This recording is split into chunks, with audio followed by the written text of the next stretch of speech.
I would not have walked through a divorce, I would never have had to get a job at Bloomingdale's. $13 an hour. I did not think God was anywhere in that. Because why would he ever let me go from 6 figures? I lost a $500,000 house. I lost my 2 Mercedes, lost a Navigator. My kids could get anything they wanted, to moving back in with my mother and my father's house in a little bitty bedroom with my 2 kids downstairs. Couldn't even buy their schooling. And having to go get a job doing makeup. It did not make sense then. But today, if I wouldn't have walked through a divorce, I would not be doing what I'm doing. If I wouldn't have walked through a divorce, I wouldn't have had to go get a job, and people sitting in my chair became you. I started learning how to minister because I didn't know how to do makeup. I learned how to speak to their spirit. I was drawn. I was forced. It was pulled out of me because of the mistakes that I had made. He took my mistakes and made it a message. Never in a million years did I think I would be pastoring. Never in a million years did I think my 2 sons would be in ministry with me. Never in a million years did I think I would take over my dad and mom's church when my daddy didn't even believe in women preachers. Listen to me. Where you are is exactly where you're supposed to be. Don't waste the message. Stop caring what people think about you and tell it. Tell your story.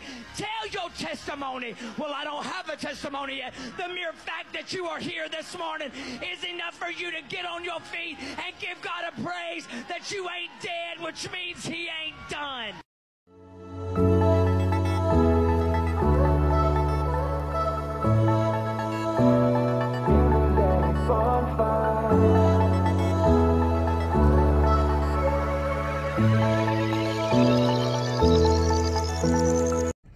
You know, as much as I try to do structured videos or whatever, it just never works out for me.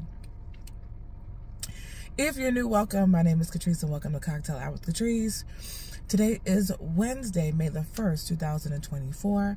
Approximately 9:47 a.m. Eastern Standard Time. I am currently at the laundromat. You all know I love the laundromat for whatever reason. It just kind of brings me peace, and plus I need clean clothes because I have to help a colleague out tomorrow night in Annapolis for a fundraiser. So I'm excited about that. I get to see so many people that I haven't seen in so long, and I'm looking forward to it. I wanted to record this video because I went live on Monday, and against my better judgment, I should have just did a pre-recorded video. I was very emotional. I don't normally show that side of my emotions on YouTube, but I just can't help but be honest with you guys and show you all my open, honest, and vulnerable side. When I was in the ministry, I was in ministry for 10 years. And there were a lot of things that I did that I'm so proud of. One thing that I know that I was faithful in doing was I had a faithful prayer life, a faithful study life. God was always doing some amazing things. I'm looking back now, it's like, wow, I can't believe that he did all of that, but he did all of that. And over the last, I would say 2 years, I've been recording faithfully on YouTube and trying my best to do my best, if that makes any sense to you all. I've been trying to be a person that shows a caring side, especially when it comes down to the women in the ministry. But I can't lie to you all and say that there were not times where I was a little discouraged, you know, going live and sharing my life, sharing my thoughts about the church. Especially as a woman in the sphere, you get ridiculed, you know, you get shunned, you don't get followed, you know what I'm saying? But the people that follow and they're faithful. And so on Monday I went live, and I just want to share this with you all. You all have no clue the position that I have been in financially. I really try not to bring it up on camera because you want people to think that your life is great. But I was really in a bad place. And I shared some things. I didn't come online just for donations, although I definitely pushed the Cashapp. But I just wanted to show that, like, hey, I'm human and I need prayer.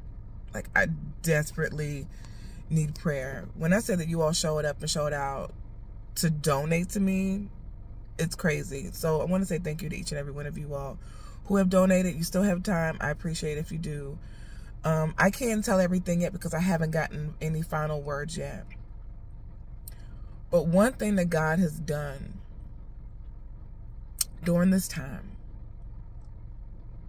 is He's restored my faith. He's restored my faith in Him and in some people.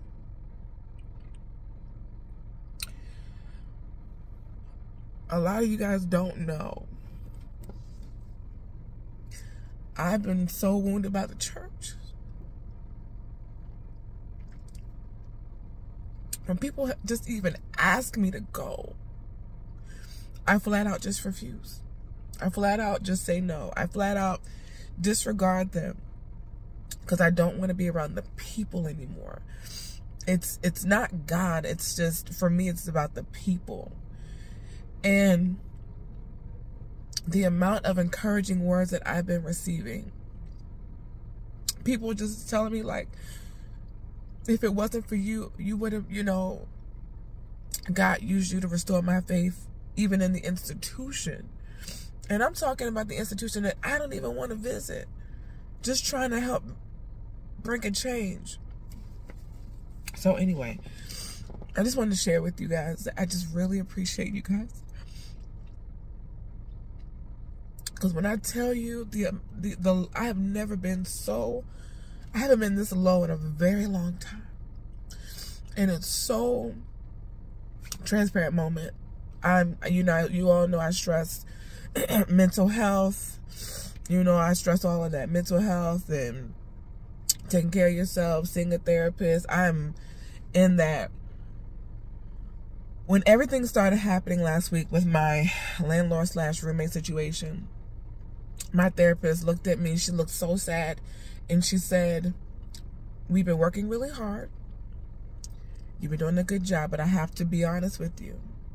We are really almost back to square one.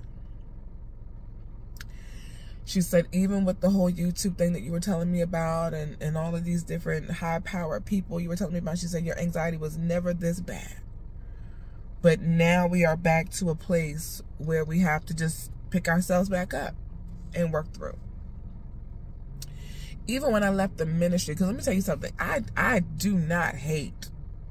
As a matter of fact, it was such a joy to see my former pastor and even her children at my cousin's funeral. I think it was March the 2nd, I want to say. Or February the 2nd. I saw them back in February.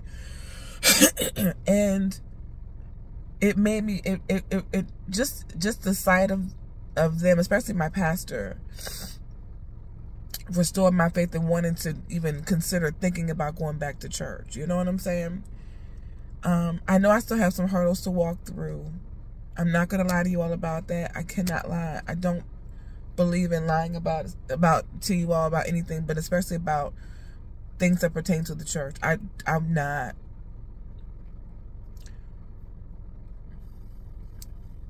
But you all, there's this one lady, we talk all the time offline. And I try not to say her name because, you know, I have reasons, and she's fully aware of that. You know, when I tell you she goes above and beyond for me.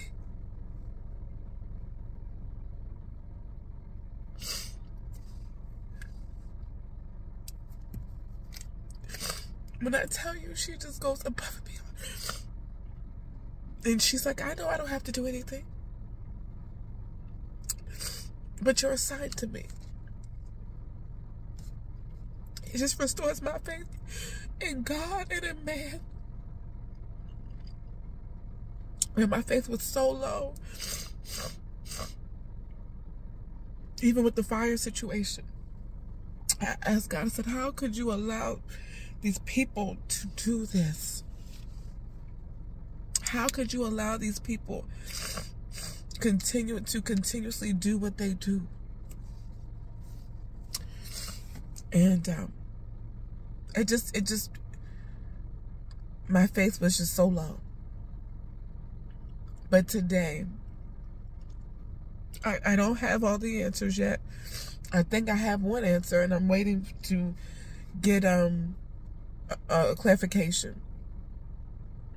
But God is really just, if he hasn't done anything else for me, he's done so much. Just the restoration of my faith. Just the restoration of my faith alone is enough for me. Yes, I need a new place to go. Yes, I have to put my life back together again. But the restoration of my faith is really what God has shown me so much of. When I wanted to quit, when I wanted to let it go, when I wanted to throw in the towel, when I wanted to say to hell with everybody. Listen, there were days when I would get off of YouTube and I would just, I couldn't help but cuss, because I just be like, you know, I just don't understand why. And I recall feeling this thing in my spirit, like, you're doing what you can do. You're doing what you can do. You're doing what you can do. And the truth is, I just want to see God's people do well. And I know it comes with a heavy cost and a heavy price. I just want to see everybody do well. But he has indeed this morning alone, he's restored my faith. Is it an ideal situation? No. Am I going to have some hardships in the future? Probably so.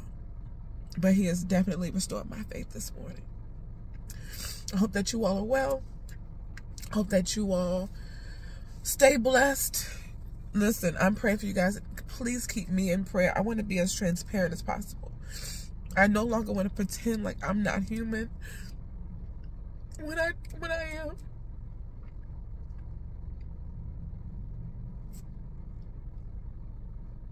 That's what I've been trying to hold back. Because let me tell y'all something. I wanted to quit.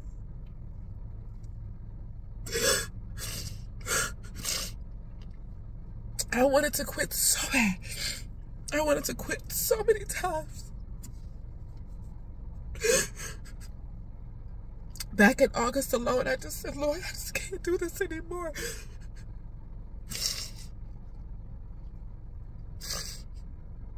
I said, Lord, I can't. I just want to be done with it, God. I just want to be done. And he said, you can hold on a little longer.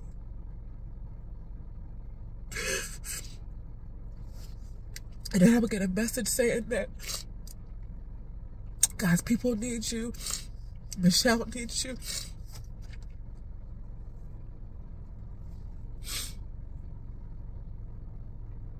And I just dusted myself off.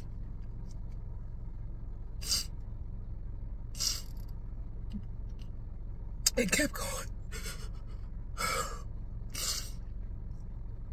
And as many times as I got offline and no one would donate, you all have definitely made up for it this week. For me, $2 is enough. I don't care. I just gotta be honest, y'all. It's just those times that I wanted to quit, and I would get those messages, and they would say, you know, don't stop, don't quit. You can do this. And I said, okay. So anyway, thank you all again, to each and every one of you all who have taken time out to pray for me.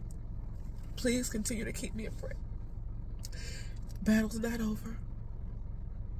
And thank you to each and every one of you all that thought it not robbery to donate. This is not my normal type of broadcast or video, but I gotta just give it to you all. This is where I am. It's May the 1st. We are at the beginning of, well, yeah, we're still at the beginning of the second quarter. And this month has already started off with God restored my faith. I love you guys. I'll see you soon. Bye.